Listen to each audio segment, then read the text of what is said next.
Bueno, ya el doctor les ha dicho sobre lo que es la estructura y lo que es desde el punto de vista histológico, ya las ramificaciones que uno ve, los vasos sanguíneos que tienen que estar definidos y especialmente el árbol bronquial, la cual es necesario conocer en sus características desde los más grandes hasta los más pequeños.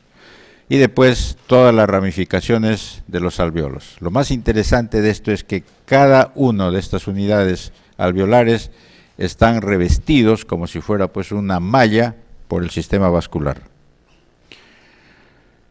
Entonces, desde el punto de vista de las enfermedades que uno puede tener, y aquí lo resumo, la mayoría viene pues desde el punto de vista de la inhalación, ya sean virus o bacterias piógenas que son los que causan la enfermedad. Los virus, una de las características de las enfermedades virales es que ellos dañan y lesionan al neumocito tipo 1. Eso, por lo tanto, es una lesión alveolar, una injuria alveolar, pero no del espacio alveolar, sino de las paredes, y por lo tanto hace lo que se llama las neumonitis intersticiales. Hace el movimiento de la respuesta inflamatoria y todas esas cosas, y hace más bien hacia la parte externa, no dentro del espacio alveolar. Comparación de los agentes bacterianos. ¿Ellos qué hacen? Llega la bacteria y hace la respuesta inflamatoria dentro del espacio alveolar. Por lo tanto, esta respuesta inflamatoria aguda es hacia la bacteria y es dentro de ella. Por lo tanto, no daña y no hace un daño importante a los neumocitos, especialmente al tipo 1. Y es lo que todos conocemos como son las neumonías intraalveolares, ya sea la típica neumonía que uno conoce o las bronconeumonías. En resumen, eso es una de las cosas más interesantes que tiene que acordarse para ver desde el punto de vista radiológico, por ejemplo, que eso es muy útil para ellos determinar dónde uno podría enfocar y qué tipo de alteración tiene dentro del patrón pulmonar. Y esto es, por ejemplo, en la parte bacteriana. Este es el alveolo, estos son los capilares, y dentro del alveolo hace toda la respuesta inflamatoria. ¿Qué cosa es? Donde tienen que estar los polimorfos nucleares, hay edema, el edema es el líquido, el plasma que sale de los capilares, los hematíes, los macrófagos y linfocitos y todos ellos, como una respuesta aguda, aquí.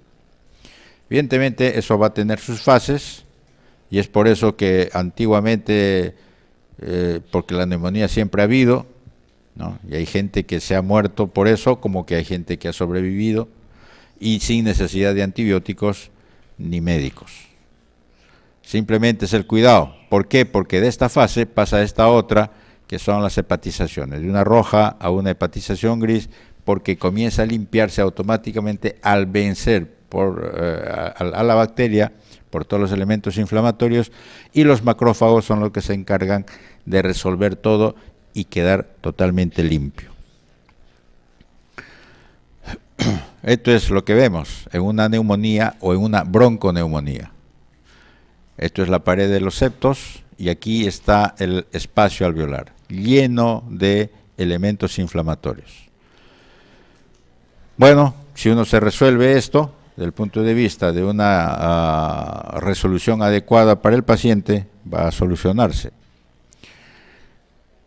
Acá hay todo un lóbulo, que es la característica de las neumonías lobares, para eso se le llamó, y así fue lo que se conoció con esto. Y otra que es la bronconeumonía, donde tiene múltiples focos en diferentes lóbulos pulmonares, derecho e izquierdo. Esa es la característica, porque no compromete todo un lóbulo, sino múltiples focos, como estos. Aquí se ve este patrón amarillento, sólido, que está comprometiendo muchos espacios del parénquima pulmonar. Y las bacterias que uno puede reconocerlos, todos estos metidos dentro del exudado leucocitario que se ve ahí. Y así, estos. Por ejemplo, uno de los problemas más serios de las neumonías o bronconeumonías es que estos septos alveolares se rompan. Y al romperse ello, comienza a tener espacios más grandes de consolidación exudativa, inflamatoria, y ahí es las complicaciones que puede haber dentro del parénquima, aparte de las derrames y aparte de esas cosas que puede haber. Y además dependiendo del tipo de gérmenes, porque esto es, por ejemplo, la cantidad de elementos que hay exclusivamente de exudado, pero el exudado por sí no hace mayor cosa siempre y cuando estuviera dentro de los alveolos y la capacidad resolutiva del paciente. Pero si no, rompe las paredes, si la bacteria produce lesiones vasculares, comienza a haber hemorragia y esto formarse después un absceso pulmonar. Esas son las consecuencias y las complicaciones que pudiera haber en un problema de inflamación bacteriana, como esto. Prácticamente este es un absceso, acá hay restos de alveolos que se han roto y ha quedado todo esto prácticamente metido. Evidentemente, si eso está en comunicación con bronquiolos, eso puede salir, pero a veces se queda estancado ahí formando una pared definida y eso es un absceso intraparenquimal. Esto es lo que queda del exudado pegado a la pleura en un derrame. Esto de acá.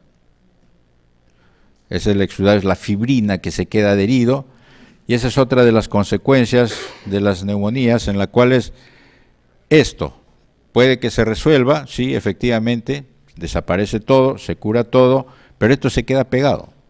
Y con el tiempo, eso hace que se organice y se quede permanentemente adherido a la parte mesotelial. Y es por eso que muchos años después puede uno encontrar a estos pacientes con la pleura engrosada, que esa es la característica también. Un ratito que me llaman, pero por todos lados.